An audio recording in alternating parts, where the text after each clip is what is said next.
All right, guys, we're back. We're here with another episode of the Coffee Tavern. Now, this episode is going to be a little bit different because we're not interviewing anybody. So we're going to have, it's almost like what we used to do back in like season 1 or 2, but we're going to free roam because it's Christmas. It's around the Christmas time. Spider-Man just came out, but we're not going to talk about that until either 2 weeks from now or next week, sometime in January. We're going to talk about it. But for now, we have Jesus with us, and we're going to be talking about some Christmassy things and some things about how it's been after, or actually on Christmas. It'll be a full year that this podcast has been going on. Yeah, crazy to think that this has already been going on for a year. Jesus. Yeah. Christ.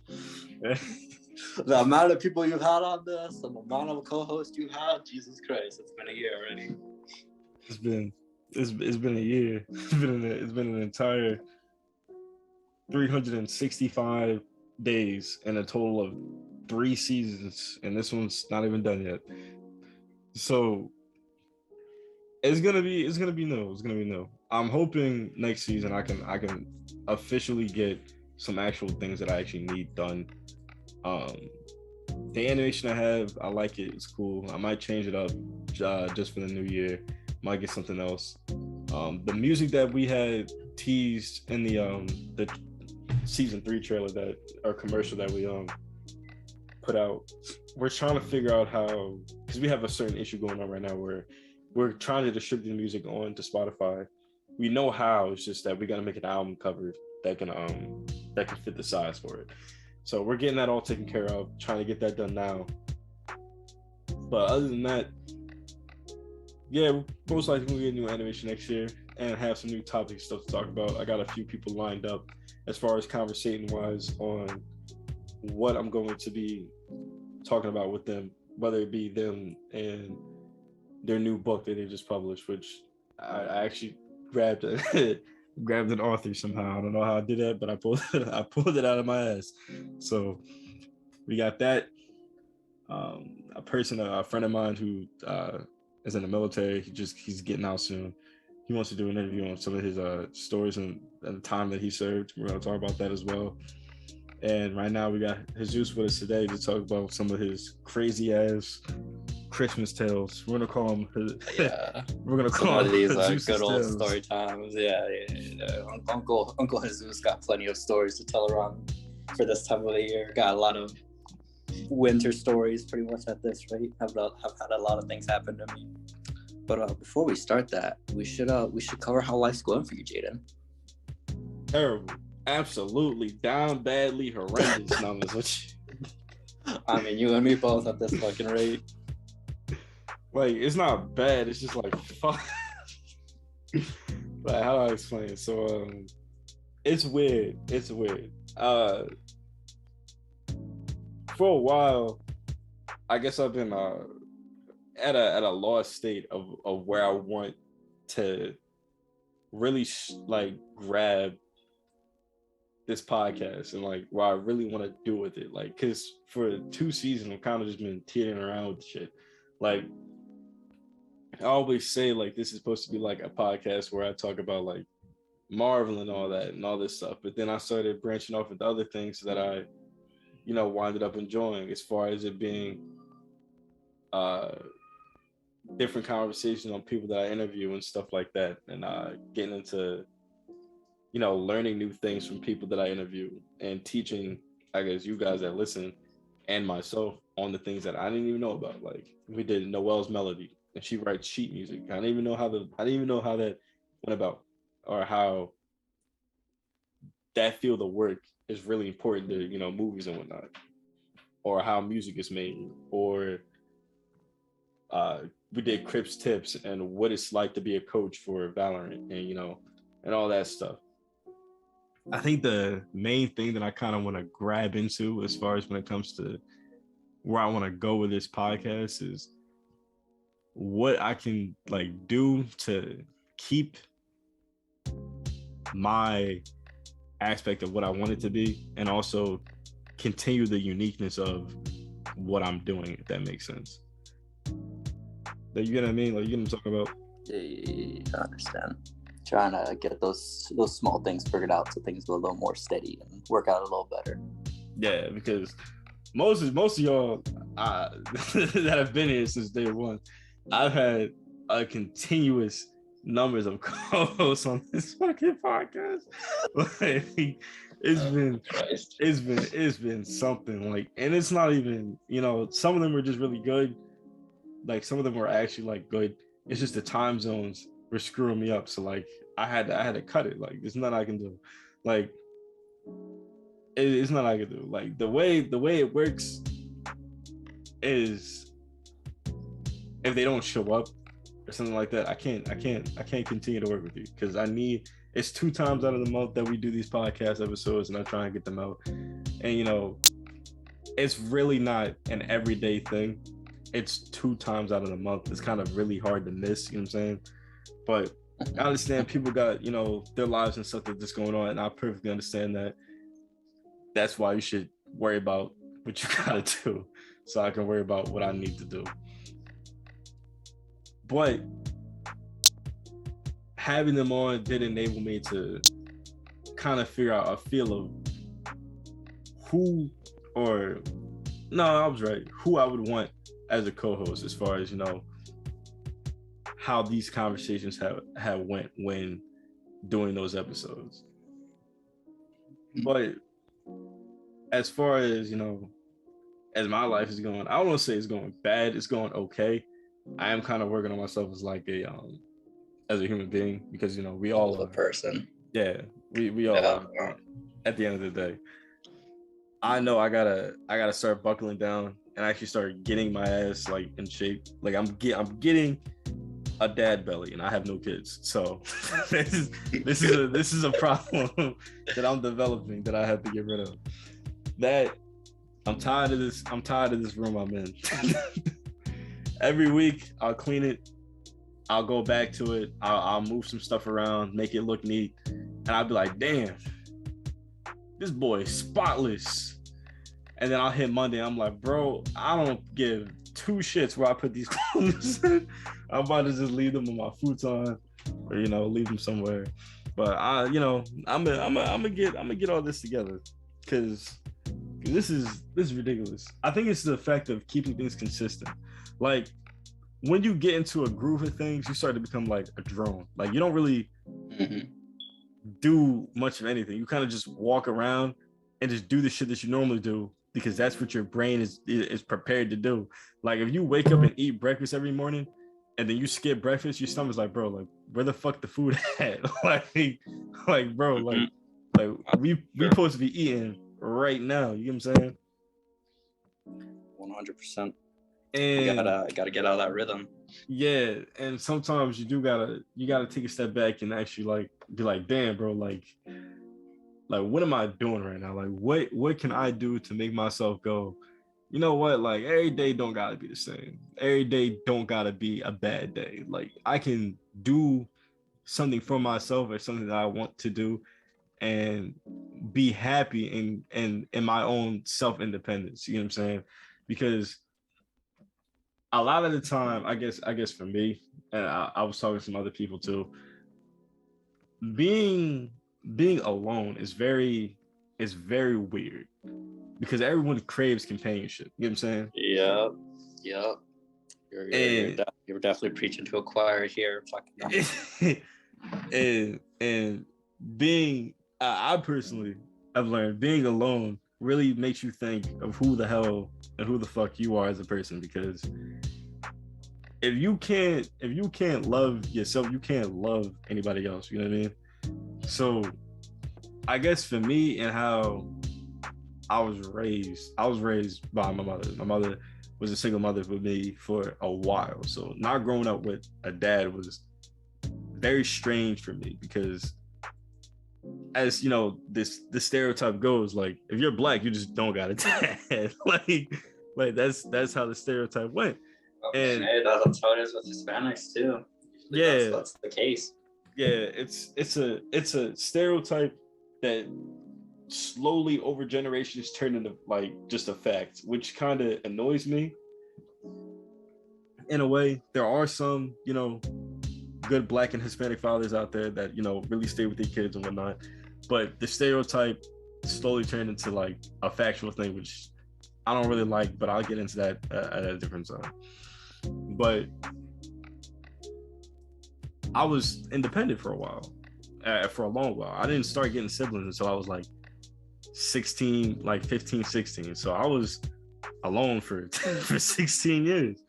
And I was never really one to ever explain to my mother what emotionally bothered me, unless it was like something like really serious and I'd like talk to her, because I figured I'm gonna let her focus on her and kind of do what she got to do for us and not bother her with it and try and figure it out on my own. Because if it was something like serious or something that was like, yo, like I need an adult, I just didn't say anything.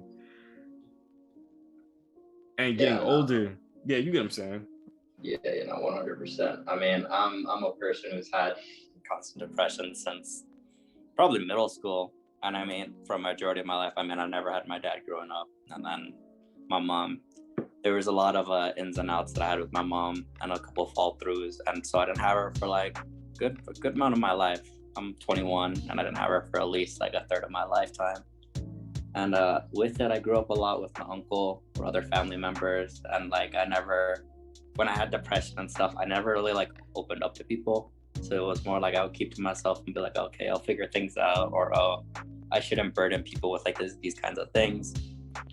And it's crazy to think like, even like there's small things, like people can come into your life and definitely can make a fucking gigantic impact. They can definitely help you in 1,000,001 ways, more than you can ever think that someone can. And it's really hard sometimes. I mean, I have pretty severe depression. I have, it's rare that I get more than 2 hours of sleep.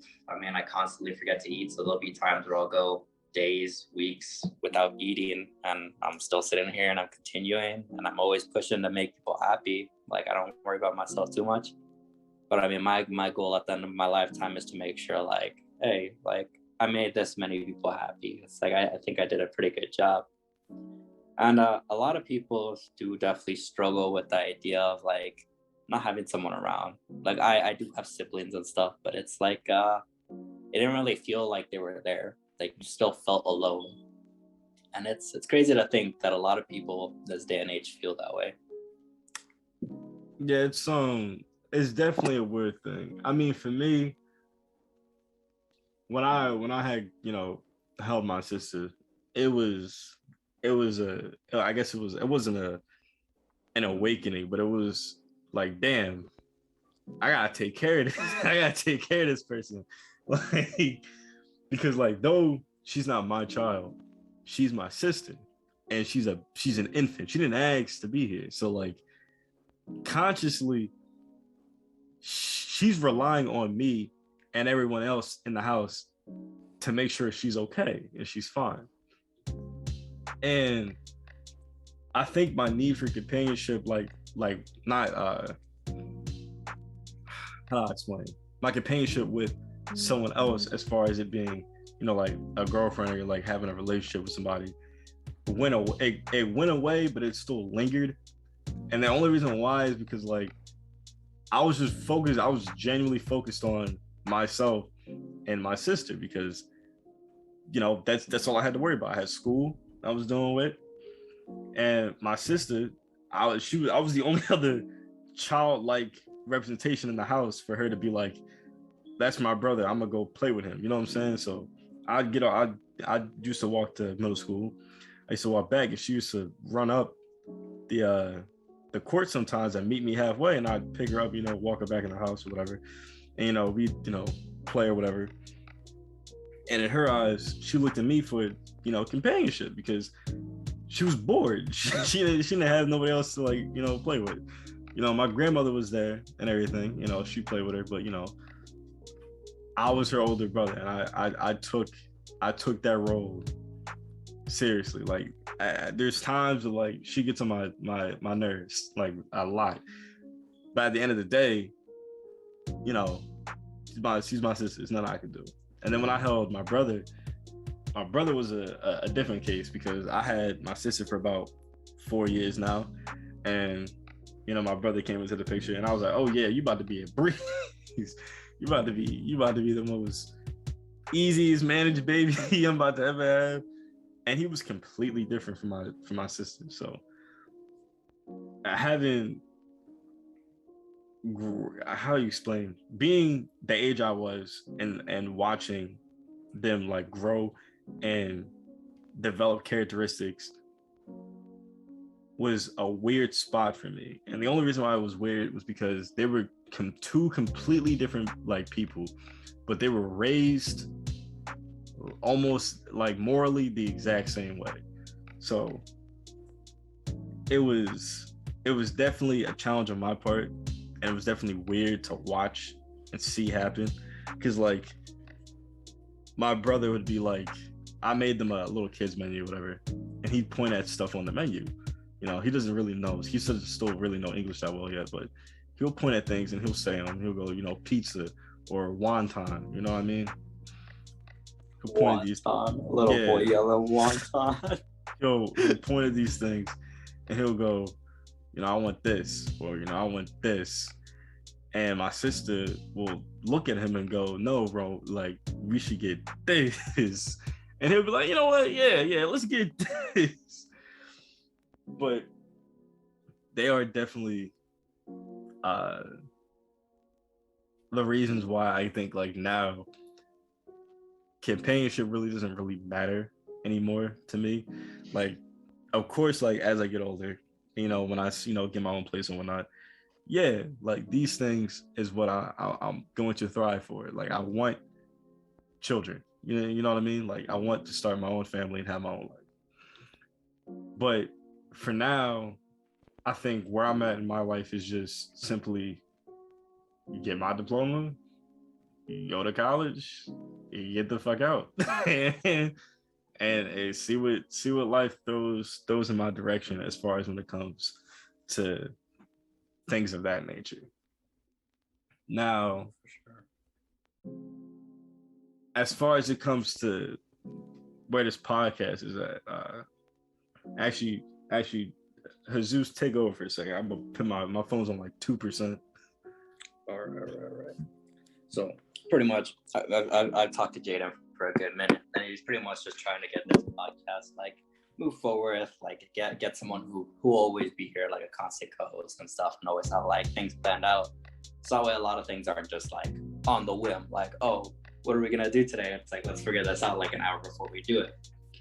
And it's like he wants to get like everything going steady, so the podcast can come out more steadily. And if he wants to, he can make the podcast like more regularly. Like he could come out every week instead of every 2 weeks. Or if like budgets and stuff start coming in, and he could start doing more things with like certain things, like start doing like merchandise and stuff or whatever comes to. And pretty much right now with the podcast, the whole plan is to get like everything shifting in a positive way, because usually when you start these kinds of new things, it's usually a pretty rocky situation. You go up and down and all that. All these things take time, and it's like I don't ever really like explain to certain people like exactly what goes into making these episodes. Like it's therapeutic in a way, because at certain episodes I can just just be myself and just have conversations like these, or I can educate myself on things that I didn't know about and teach other people.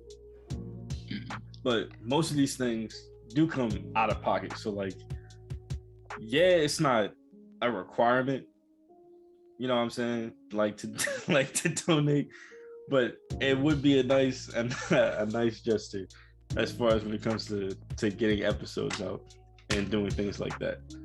But it's never a one. It's never a one. Now, going with this whole year thing, it's been a year. Christmas is coming up. We got some things going on for Christmas. I'm getting my brother and my sister painted professionally. You can get that from my mother. I'm gonna hang it up on the wall somewhere, so that way she can be like, "Oh, whoa, wow, you got this painted?" And I'll be like, "Yeah, I did this." I'm gonna just steal the artwork and I'll mess with you. I'm not gonna do that. I'm not gonna do that. But shows up at your doorstep and I'm like, hey, so I heard you stole my artwork. Put your name on it. no, I'm not gonna do that. I've had artists on this podcast, and they've expressed their concerns and irritations when people do that. I'm not about to make the art community chase me down. I'm not doing that. But I will take credit for getting the job done. I will do that. For hiring the person. Yeah, for hiring the person. I will do that. But yeah, Christmas is a weird time, man. It's weird. Everything, the clouds cover the sun, and the sun's up there still, but you can't see the motherfucker. Man, it's just crazy that last year we had COVID and everything. People couldn't go see their families and stuff. And now, like, all these holidays are like going back to normal, like Thanksgiving. Like, it was crazy seeing like people again on Thanksgiving. I was like, God damn. No, they tried. I was like, Jesus. Out here, they were like, yo, y'all can't have Thanksgiving. Y'all gotta stay in your houses. I was like, you don't mind your damn business. I'm trying to get this dry ass turkey out here. Come on, man. Yeah, bro. Like, I'm trying to go around collect these bounties, collect these plates. The main mission of Thanksgiving is to get to-go containers and grab food from everybody's house and take it back to yours. That's the goal. It's like a game of Sea and Thieves. You gotta steal their treasure, go back to your house. Go back to your crib. Put it down and start eating.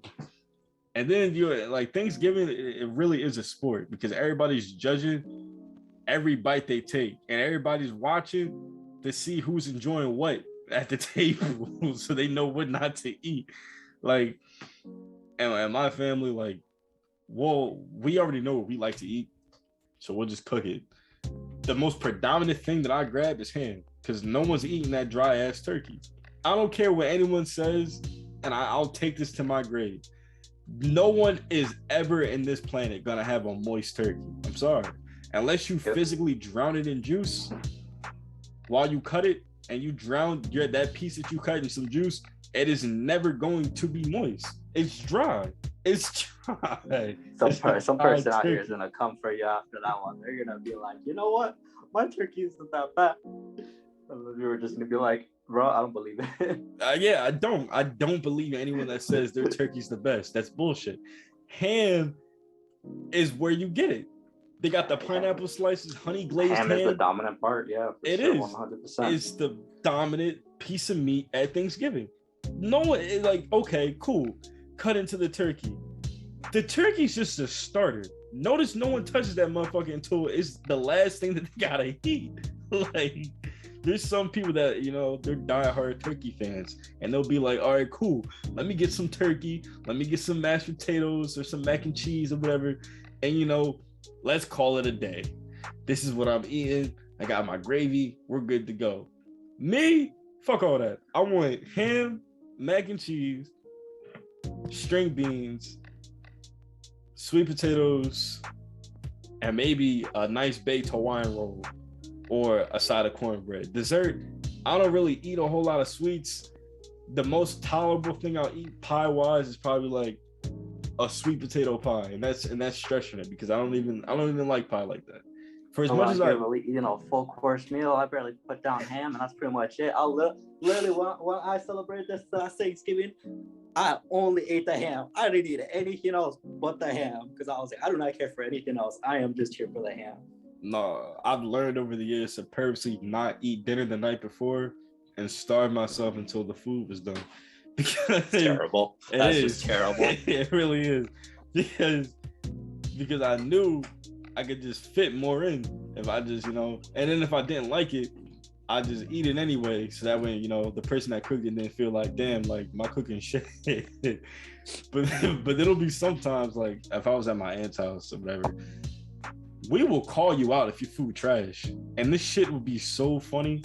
Like, my aunt, she's a little bit disabled, so I would wheel her around or whatnot, or I just at the time I was taking care of her for a little bit, Not like in the sense where I was at her house every day, but like if I stopped by or whatever, like I had her. So we get to the Thanksgiving place, everybody's waving, with everybody in the backyard getting it done. And the first place my aunt told me to go was the kitchen. So I took her into the kitchen. And she's sitting in there and she does this right here. She looks around the kitchen, she goes, But you look at what we got here. She was like, all y'all in this kitchen struggling, scrambling around. She was like, let me start tasting the food, see what we got going on. Jesus Christ. My aunt took 2 bites in the mac and cheese. There was 2 people that made mac and cheese, all right? And in an African American household, mac and cheese is where we gotta draw the line for the dinner. That's where the respect at. Yeah, that's where the respect line meets. Is that and whatever the main meat is next. So it was my cousin Wendell and his niece. And my cousin Wendell I can rely on. He's been the dominant mac and cheese individual that we had for years to come. His niece just started this. She just new to the game. She don't have no gym badges yet. So my aunt gets a fork. She dips it in there. She eats it. She's tasting it. And automatically, I kid you not, takes a hand, puts it down her mouth, and puts the mac and cheese on the plate. It's like, yo, this is not... What the hell? I said, yo, there's no way she just did that, yo. I was like, I'm peeing. I was like, it's not that. I was like, it cannot be that bad to where you had to put it out your mouth and put it on the plate. I was like, I'm in denial that mac and cheese can be that bad. She was like, Jaden, go ahead, like take it, like go ahead, get that. Take a swirl. I took a fork. I went in there, bro. That shit was terrible. And the only reason why I knew it was trash because she was using Velveeta cheese. I was in so much pain, bro. I was like, yo, I didn't want to say anything because I was looking at my aunt because my aunt knew exactly like the amount of rage that I was in. Let me explain something to y'all. If y'all gotta use Velveeta cheese to justify y'all mac and cheese, y'all not cooking it right. Y'all need either to shred your own cheese or get shredded cheese. Don't buy that blocky ass cheese and mix it in there. And then another problem was it was the cheese to noodle ratio that really screwed me over because I tasted way more cheese than noodle. I wasn't bumping with that. I wasn't doing it. It was not sitting right. Yeah, no, I still don't understand to this day how people manage to mess up mac and cheese. I don't get it. I don't know how it's possible. Like, just don't cook no more. I'm being so serious. Don't cook no more. Don't go in the kitchen. Don't look at nothing. Strictly buy pre-prepped food and put it in the oven. Don't ever cook a day in your life. If you can't make scrambled eggs, I automatically would go take a class. Yeah, no, that's another level of where you need some help, broski. Jesus Christ. And then Christmas is just as bad. Like, Christmas dinner isn't really, Bro, an important thing. I still never understood that. I never understood Christmas dinner. I like, no joke, these 21 years that I've been on this planet, I've never had a Christmas dinner. And that's just been a normal thing. Like, it's weird to have like a Christmas dinner, It's not important. Like, Christmas to me is about, surprising your loved ones with stuff that they wanted and wasn't expecting to get. Like, seeing the reaction on their face of the time and effort that you put in to get them this gift is what makes Christmas for me. So like, with this whole painting thing, I'm excited to see my mother's excitement when she opens this gift up, because I know she gonna do that little tear shit that she does when she puts her hand on her heart and she goes like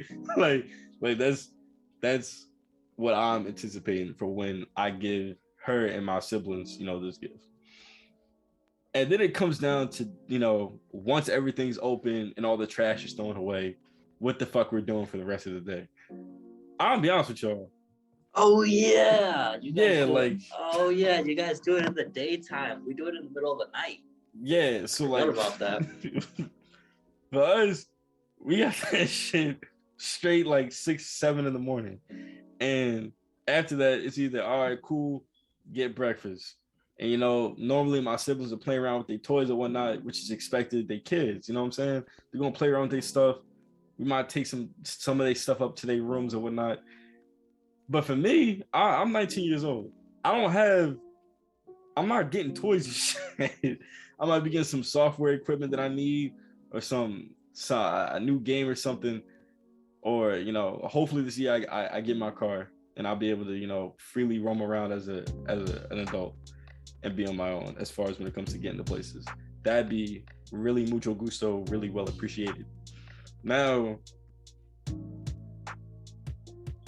Christmas I'm an old man. I just I get excited over fucking like socks and shit. Yeah, like there's one thing every person in my family knows about me, and that's I have a weird obsession with joggers. Like if you get me joggers, that's it. I don't need anything else. Like joggers are my lifeline, especially because like I'll use a good amount of them to go to the gym, and a lot of my casual wear is like joggers, especially like black joggers. That's like 90% of my clothes. But like I'll sit there and I'll be like, damn, this is some nice clothes. Like there ain't no complaining or anything. I'll sit there and I'll be like, damn, I'm actually like really hyped for all these clothes that just came in. But it's like then there's times that you're sitting there and you're like, yeah, I'm old. I don't get things anymore. Yeah, because like I'm not gonna lie, like even as a kid, and I was just talking to my mother about it. I never made a Christmas list, like because I just didn't have to. Like I'm taking it in. I'm mature enough now. Like I was a spoiled child, and that's only because I was the only child in my family for like the longest time. So like I didn't even think to ask for anything because I already knew like like I expected to get something, so I'd never asked for anything. Whatever I got, I was just grateful that I got it. You know what I mean? Like I was spoiled in a sense to where I got a lot of gifts, but I never asked for them. You get what I'm saying? Mm-hmm. So I think one of the most biggest Christmases I can remember was my mother got me one of those cars that like kids can drive in. You know what I'm talking about? Yeah, those little what are they called? They're like the size of a kid, pretty much. Yeah, it's the car. Yeah. She got me one of those, and they the hell else did she get? I got some Lincoln Logs. I ain't gonna cap. If you ever grew up and you had a Disney DVD box set or whatever, a Disney DVD, inside the box would be a piece of paper where they had like things that you could win. So I won a Mickey Mouse TV. So I had the remote. It was a TV with a built-in DVD player. That shit was the most lifeline activity I had in my room for a minute. It was the most bumpy thing I ever owned because it was like, yo, like, you mean to tell me I can watch cable here? I don't gotta go in the living room. I can sit in my room, play with my toys, and watch cartoons. You're crazy. This is unrealistic. So yeah, I don't think when I think back to like my childhood and stuff, I don't think I ever got anything like too like out of the blue. Like I got like Transformers and stuff here, or like Legos and stuff. Back when I was a kid, like Legos were the shit. Like that was definitely something everyone fucked with because those things were entertaining as hell. But I don't remember. I don't think I ever got anything like crazy. Like I never got like consoles. I never got TVs. Never got like phones or like tablets and stuff like that. And it's like not until like I grew up and like I started buying all my stuff. Like I do all sorts of things to like get money in and buy like all sorts of stuff. Like I try buying like the newest things whenever I do. And like I never realized like being an adult is expensive for when you have to buy people gifts. Like you are literally broke for the next months for that. Yeah, no, especially when like, cause I ain't gonna lie. Like my checks, they just enough to where I can get maybe 3 good gifts, and that's it. Like that's it. And that, like, even though it takes up majority of my money and majority of my expenses, it's the holidays, you know, like it's expected. It's expected. Now, back onto this dinner situation. Fuck Christmas dinner. I'm sorry. I don't rock with it like that, because here's why. There's no turkey. It's ham. It's always ham for Christmas. All right. Ham sneaks its way in to all three major dinners: Easter, Christmas, and Thanksgiving. Christmas and Easter is when ham is the predominant meat, or if not ham, roast. All right, and this mofo just say Easter. I just processed that. Yeah, Easter is when you have ham. No, Easter, you're not supposed to eat anything. What you mean? There's no food specifically for Easter. We have Easter dinner. Bro, see, now you're just saying some out of pocket things. No, like you're just making up things. In my family, we have dinner for the three major holidays: Easter, Christmas, and Thanksgiving. We have dinners. Easter not a major holiday. It's not, but like for kids, it's a holiday. And my mother, she normally, you know, she cooks something. You know what I'm saying? So it's if it's for kids, then you're having a Halloween dinner too. No, we don't have Halloween dinner, because Halloween at nighttime, what do? You go outside, you get candy, you come home, you go to sleep. You don't make dinner on Halloween. Halloween is a nighttime holiday. The rest of these holidays are morning activities. There are morning holidays. Thanksgiving is an all-day holiday, because what are you doing? You're either cooking or you're warming everything up that you cooked yesterday. Yeah, Jesus Christmas, you're opening gifts, you're cleaning up the trash and whatnot from the wrapping and all that. You're eating breakfast, you're eating lunch, and then you're eating dinner, either with your family members or you're going to somebody else's house to get gifts. And then you're eating dinner with the entire family. And then Easter, all the small kids get together, look for some plastic eggs with some coins and some chocolate and some shit, you know? And then you eat dinner. You're definitely tripping. There's definitely something in your family that you guys are making a little extra. Because I'm not gonna lie to you, like I can understand like Christmas and Thanksgiving, but Easter is too out of pocket, because it's pretty much like Halloween, but during the daytime. It's like a big ass. It's a big ass. Unless you go to church, Easter is Halloween during the daytime. That's another thing. Literally the only thing that goes out. I'm not gonna lie. There would be days where like before the holiday or something, like we go to church, and the church services would be. I ain't gonna lie, they'd be bumping, because with all the music that they were playing, I swear to you not, could have been an album. Like they were throwing back-to-back bangers. Like the pastor would say something, and then he'd say it a second time, and then you hear that loud ass bass boom, and then they start breaking out the song. I thought I was in a musical. or what's it called? Certain things. I think people do. It's not even a personal thing. Everyone does something different for the holidays, and I guess for me is the main thing is whatever the holiday's about, and then you eat dinner. We just don't do it on Halloween, because at nighttime you're not in the house. You're out the house. But you still eat something before you go out, obviously, because a lot of people are like, no one goes out hungry looking for candy. Like that's just a terrible idea. No, kids do that. Kids go out, get candy. They feel special. They go home. You know. I don't know how you're raising kids out there, but we make sure our kids are well fed before they go get candy. So that way they're over here not knocking all their teeth out with a whole freaking thing of candy in one night. Well, the way it is out here, you gotta be the first ones. The rich houses is where you gotta be at, and the rich people know it too. They know what we expect from them. That's the good thing about Colorado. Everyone's rich out here. That's a lie. Don't take me on that. If anyone from Colorado watches this, it's a joke. All right, I'm playing. Not everyone's rich out here. Everything's expensive as shit though. They know what to expect. They know what we want.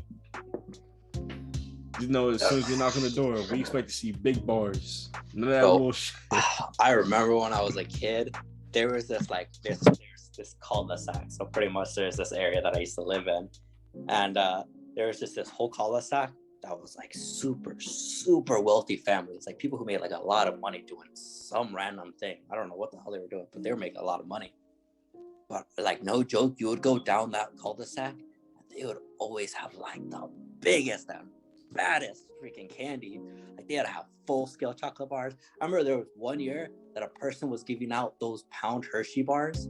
Like they literally just kept giving them to kids. And I was like, how the hell did this guy afford them? These things are like $20 a piece.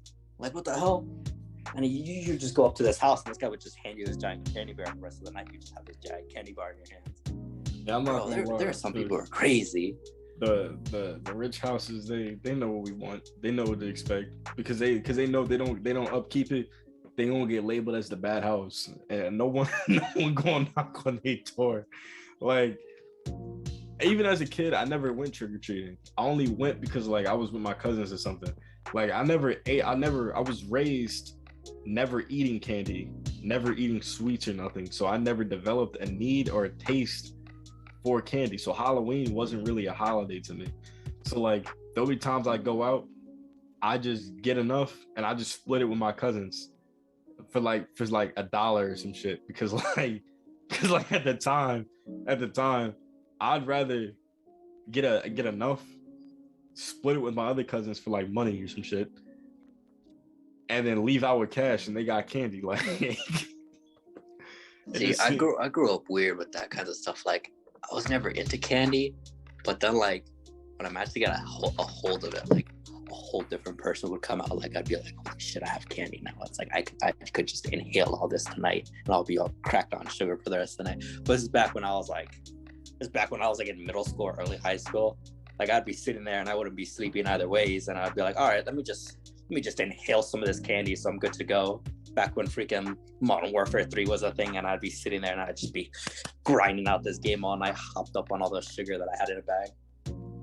Man, I was waking up with a sugar coma.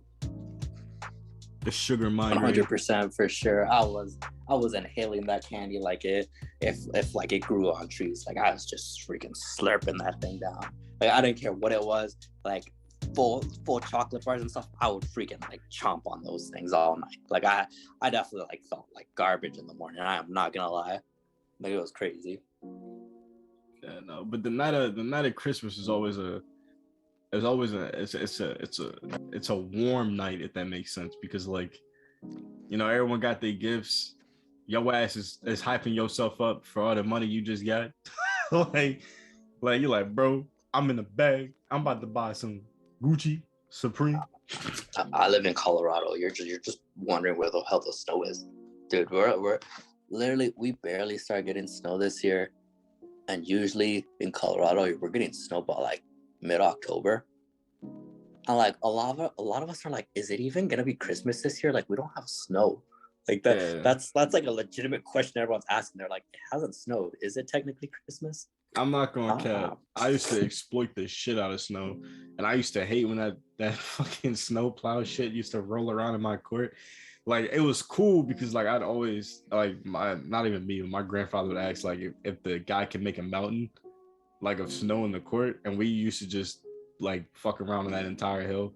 So the snowplow, it was a big snowstorm. Snowplow guy ran into the court, and he already knew what the hell to do in this court. Make a big ass hill. So he used to start on the edge. Everybody cars were in the driveway. He'd scoop around, make sure all the snow was packed up tight, and make a big ass hill with it. So yeah, you just brought back some memories. Christ. He'd make a big ass hill. He'd leave, and everybody in the court already know what the fuck was about to happen. We went on the hill, and we took it over. Anybody that knew what to do did it. Some people dug into the little mountain, and made like a small little hole. It was like an igloo or some shit. Other people made a snowman, and then I would just sled down the mountain because I didn't know how to do all the other fancy shit. No one taught me how. So I would get a trash can lid, right? And I'd wash it off, clean it, whatever. and I'd use that on top of the mountain and slide down it because I didn't have a sled. And I'd go into the street, or sometimes we'd race down the little mountain and move the stuff out the way. Now, this was one Christmas. We never got this mountain ever again. We maybe got it one other time when it snowed really, really bad and it was packed. But other than that, I don't think I've ever had the mountain that I'm describing to you ever again. Like, I don't think I'm ever having that again. The way snow's been very flaky over here. And that being when it would snow, I already knew I had to be quick. The moment I seen snow, because I would stay up, I'd watch the news, and they'd be like, "Yo, it's snowing right now." I'd be like, "All right, cool." I would purposely leave all my snow plowing stuff on the front of my grandmother's house. I'd wait. Next morning, I'm outside. All right, cool. I'll do your whole driveway, sidewalk, $20. Gimme. And I'd be out there. I think it was like 11 or 12, and I was knocking down all my course driveways, getting it done. Because it would be 7 in the morning, and everybody else would be asleep. So even the people that had kids, if their kids wasn't up and they seen me, it was reps. I was getting paid for work that their kids could take. No, none of these, because so here in Colorado, well, back when I was younger, we used to get like really, really bad snow years. Like, well, not bad, but like really heavy snow years. And so you saying that reminded me of the story back when I was in like, I think it was like I was in middle school, elementary school, but it snowed so hard in like a week that there was like a solid like 9 inches of snow, or not 9 inches, like a couple feet of snow, like solid 4 or 5 feet of snow. Like an elementary schooler, if they stood in it, they would disappear. Like that's how thick this snow was. Yeah. And so I remember one year the snow was so goddamn like big, like there was so much snow that there was just this giant like area that was just all open field and stuff. And literally kids started building tunnels. Like you would see a kid enter in one part of this freaking tunnel that everyone had digged out, and there was like a whole, like an anthill, like they have all this underground stuff. And you would just see this kid start at the beginning, he would go in, and you would see him appear on the other side of the field, and you were like, how the hell did he get over there? And like this was a really common thing. And even when the snow wasn't that bad, like you would get some crazy things. So you get some crazy stuff. I ain't gonna cap. You probably see some dude in there. He got like, you just get real lost. He's sitting there like, yo, where they exit at, bro? He's like, bro, I don't even know. All I know is that if you keep going down that way, you won't hit Billy's house. I don't know how he got there. I don't know how this tunnel was made over there, but his mom's making cookies and stuff if you keep walking that way. Yeah, no, man. Like there were some years that like in elementary school and stuff. Like I remember I used to be like this tiny kid, but there was one year that we had a snow day and I didn't know, and I started walking to school, and like no joke, the snow was up to my chest, and I was like a little freaking 2.5 foot kid at this age, or fucking 3 foot. And like I was wandering through this snow, and I was like, damn, this snow is thick as hell. And I get up to the school and I see that they're closed, and I was like, why didn't anyone tell me? And like the school is like, it was literally like across the street from me, so it was like maybe like a 10-15 minute walk, like no problem. But with the snow, it made like 100 times harder. And like there were some times where it snowed really bad. I remember there was one year when I was in high school. Okay, so disclaimer, don't ever do this because it is the stupidest thing that people can do. But when I was in high school, I used to do some crazy things. Like we used to car surf. Like I don't mean like your average car surf, like, oh, you grab onto like the side of the car and you go down like a hill or on a straight road, like whatever miles per hour. I mean, we were literally riding on the top of these cars and jumping from one car to another in the middle of winter, downhill, going like 100 and something miles per hour. Yeah, y'all was on something else. Yeah. Yeah, I wasn't like, doing all that shit. Everyone that I was with, like it was just my group of friends, like football players and stuff. And we would always do the craziest goddamn things. Like there's one year that so we knew the guy who usually plowed the snow, and they usually did in the middle of the night. And we got this guy to plow the neighborhood, and they pushed all the snow into one spot, like in the middle of the road. And we grabbed one of our friends' Hummers, and we just railed through that thing. And you just see this explosion of snow go everywhere. And you just see like 20, 30 guys over here screaming out of excitement just because it was like so goddamn entertaining for some reason. My God, yo, that and snowball fights used to be. Dude, oh my God. Don't even get me started on snowball fights. Snowball fights used to be so goddamn dangerous when I was younger. Like these kids were not playing games. Like you know that one scene from SpongeBob where they're like unloading snowballs like there's no tomorrow? Yeah. That's literally how my freaking middle school and high school life was like when it snowed and there were snowball fights. Like it was all out fucking chaos. Yeah, no, I already knew it was a problem. My cousin Jihad and I, like, when he used to come over and like we'd all be packed up at one house, you know, because it's snowing or whatever. And we had the rule was when you got outside, you had 6 minutes to get your shit together. So I got fed up one year and I said, you know what, fuck it. I'm not waiting for this. I'm gonna just grab, you know, some snow. I'm gonna pile it up the night before, leave it somewhere, and then, you know, when I step outside, I'm gonna just run to that spot. So that's what I did. I hid my snowballs in like the crevice of Mr. Phil's garden, and he's like the next door neighbor to my grandmother. So I just ran across the field, ran over there. I sat down, and I grabbed the top of a trash can lid that I used for sledding. And I used it as a shield. So I had a little bag. I put the snowballs in, took them out, and, you know, Jihad was like 5 years older than me, so he was chucking these shits like fast shits. So like I would use a trash can lid and block them all, and he'd be like, "Yo, that's cheating." I was like, "Nah. I'm gonna just come get this work." And the rule was like the one thing that always scared me was like when you had snowball fights with like baseball players and softball players. Like me also being like I did baseball for a little while. And I used to throw some fastballs, and like it was dangerous when one of those kids threw a snowball. Like it could be pure unadulterated snow, and it would still feel like a rock hit you in the face. Like it was terrible. You know, snowball, it's like paintball just without the gun. Like if you got the correct person to throw the snowball, like that's how bad it was, because it wasn't just Jihad. It was Chris. It was two Chris's in the court. It was Chris A and Chris P, and both of them played baseball. Oh my God! I definitely know what you're talking about. The thing that made me mad was when we used to play. Like there was a small percent of us that were around the same age, and like the older kids like Jihad and the other Chris's would, you know, they'd just start pegging snowballs at us.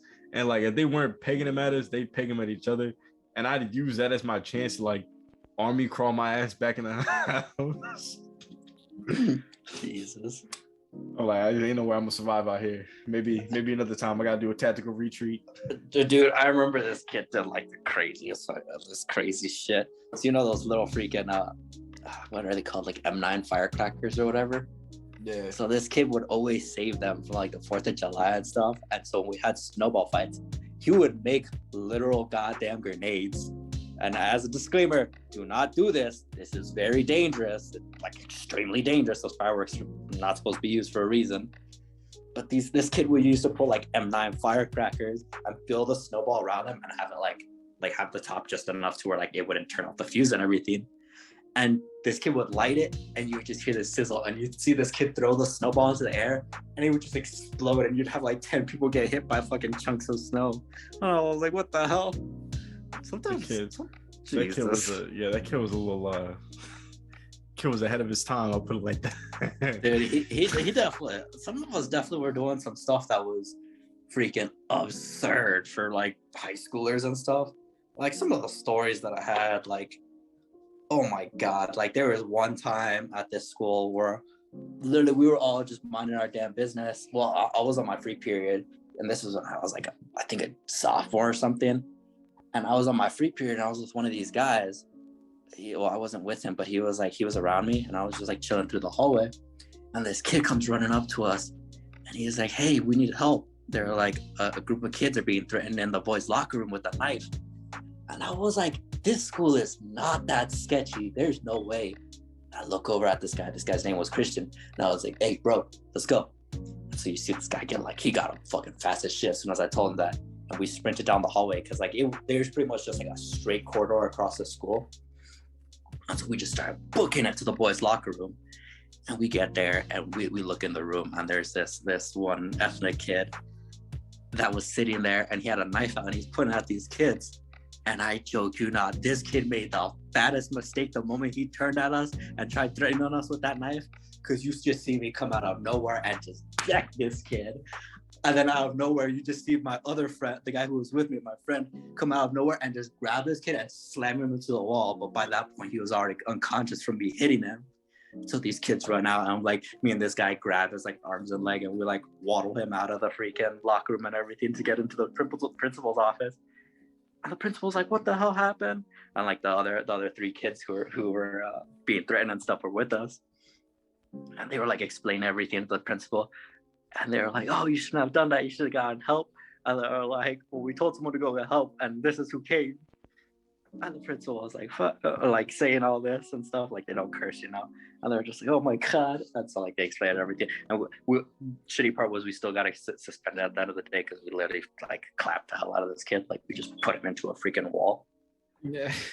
And I was just like, God damn, bro. I was like, can't have anything nice this day and age. Always the most random stuff. Like Christ. It was a PvP enabled. Bro, like dead ass. Like I could wouldn't have done that anywhere else. And he had the shittiest of luck that the one person he ran into to find help was me. Because this was back when I was doing MMA, I was doing football. Like I was a kid that would rock you. If you mess with him or you mess with other people, like I would take you out like there's no tomorrow. This other guy was a football player. So I mean, he pretty much picked up the kid and threw him into the wall. But bro, there's so many random things that happened at that school. And like, this isn't even a sketchy school either. Like things happen, like, you know, how every school has their own things that happen. Oh yeah, there's Riverdale.